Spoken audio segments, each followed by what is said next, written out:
If you got nowhere to go, watch the Pocket Horse Show. Pocket Horse Show. Pocket Horse Show. Hey, Mom, close the door.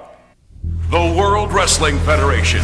For over 50 years, the revolutionary force in sports entertainment. All right, welcome back, everybody. This is the Pocket Horror Show, starring Eddie Horror and the Twin Weisel. Broadcasting live, as always, from the Parts Unknown Studio Syndicate. Yo, we're going to bring it back a little bit to our roots, talking about one of the fallen people from the greatest wrestling organization of all time. He just passed away this week. This is August of 2016, by the way. Or no, September now. We're in September of 2016, but last week it was August 2016 when the great WWE Hall of Famer Harry Fujiwara passed on. Most of you know him as Mr. Fuji. Born in May of 1934, had a great career. I mean, one of the most memorable managers from the 80s. Yeah, I like I said, I feel like I hardly knew the guy. I knew who he was. I knew his style, the black outfit with the bowling hat. A lot of Odd Job from James Bond. You know, he started his career as a wrestler. He was managed by some of the greats, Captain Lou Albano, Classy Freddie Blassie. He, in his own right, became a manager. And his thing was, again, black tux, the bowler hat. He would throw salt in your eyes. That's how he would get the guys he managed to win. And he was always a heel. He was always a bad guy. I think the only time the fans cheered him on was when he'd come back for those reunion-type events. So, I mean, a great loss to the community, 82 years old. But definitely one of my favorites from when I was growing up. Now, did he actually wrestle or did he just manage? No, he wrestled. Again, he wrestled early on. He had some great fights or great feuds back in the day with Bruno Sammartino, Chief Jay Strongbow, guys like that back in the mid to late 70s onto early 80s before he started managing.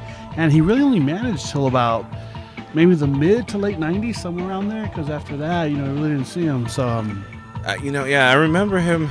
Didn't he first time I remember seeing him, he was managing the Powers of Pain. The Powers of Pain.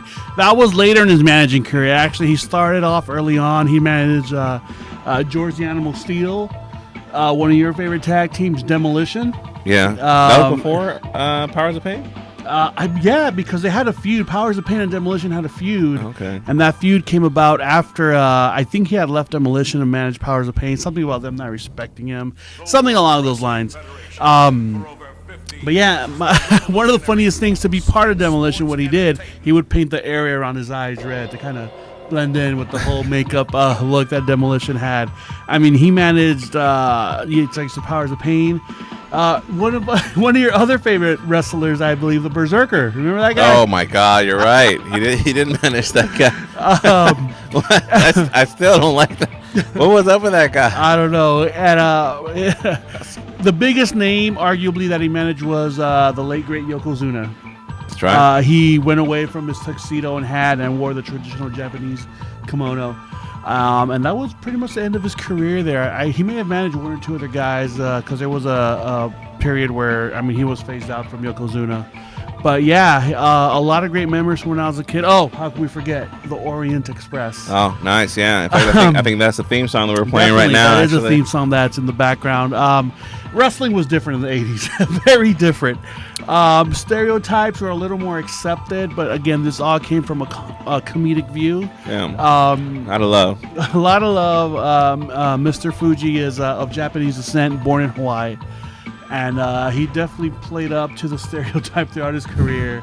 I mean, he managed a team like the Orient, or a team with the name Orient Express. Now, I don't think you can get away with that today. Now, I know he had Mr. Fuji. Mr. Fuji had Yokozuna. I gotta say, I know Yokozuna won a lot of championships. Was one of the biggest wrestlers, literally and figuratively. Yeah, it was. But I never liked Yokozuna. Never. I mean, he had no personality. He was always the heel, and I didn't like heels. Yeah. Why was he such a big name in wrestling? He wasn't buffed. He wasn't like but you know what? He was this big 600-pound guy. Though, from what I remember, he was brought over as a sumo champion, which I didn't know this till years later. I thought Yokozuna was his name, which it was in the wrestling world. Now, isn't he Samoan? He's Samoan. Yeah. But Yokozuna, that's the sumo wrestling champions. That's what they call him, Yokozuna. So, looking back, it all made sense. And kind of funny, with the play on words and everything. But, just a bigger-than-life character, like you said earlier, literally and figuratively. I don't think we've seen anyone like that since. And probably never will, because Big Show is around. Big Show's not as big, although he has the name of the Big Show. He's not as big, but Yokozuna was a beast. He was huge. And now, was he actually a sumo wrestler? Or was he like actually? No, that was just his character. He this may be a topic for another time, but has a lineage of the Anoya family, Samoan family, who's got a great history in wrestling, such as the Wild Samoans, The Rock, Yokozuna, all part of that family lineage. Really? Yokozuna and The Rock? Or there's some lineage, yeah. Yeah, I think everyone on the island is kind of related a little. I don't know. That's one man's opinion. So our tribute to Mr. Fuji, the late great Mr. Fuji, brought a lot of happy memories, a lot of boos as I got older, a lot of yays. When you start to realize it doesn't matter who's good or bad as long as it's funny. Yeah, very nostalgic. So, anyway, that's our show for today.